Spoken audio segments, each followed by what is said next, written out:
حضرت عثمان بڑے نفیس آدمی تھے، بڑی نفاست تھی، کپڑا سادہ پہنتے تھے، لیکن لوگ کہتے ہیں کبھی ہم نے ان کے کپڑوں پہ دھبا نہیں دیکھا، چہرے پر اتنا سا گرد کا نشان نہیں دیکھا۔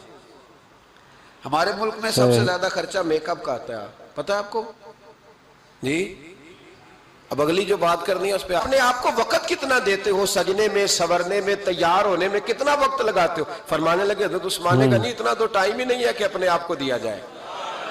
تو کہا پر اتنے پیارے کیسے لگتے ہو؟ فرمانے لگے اپنی وجہ سے نہیں لگتا، حضور کی وجہ سے پیارا لگتا۔ کہا وہ کس طرح؟ فرمانے لگے نبی پاک صلی اللہ علیہ وسلم نے ہمیں وضو دیا ہے، فرمایا ایک دفعہ وضو کر کے آئینے کے سامنے کھڑا ہوتا ہوں، جو لگتا ہے اللہ نے میرے چہرے کو پہلے سے زیادہ نور عطا کر دیا ہے۔ لیکن نا باقی جسم چھپا ہوا ہے، اور جو ظاہر ہے اس پر وضو کا حکم ہے۔ ہاتھ ظاہر ہے تو وضو کر لو، پیر پردے سے باہر ہے تو ان کو دھو لو وضو میں، چہرہ پردے سے کپڑوں سے باہر ہے تو اس کو وضو میں۔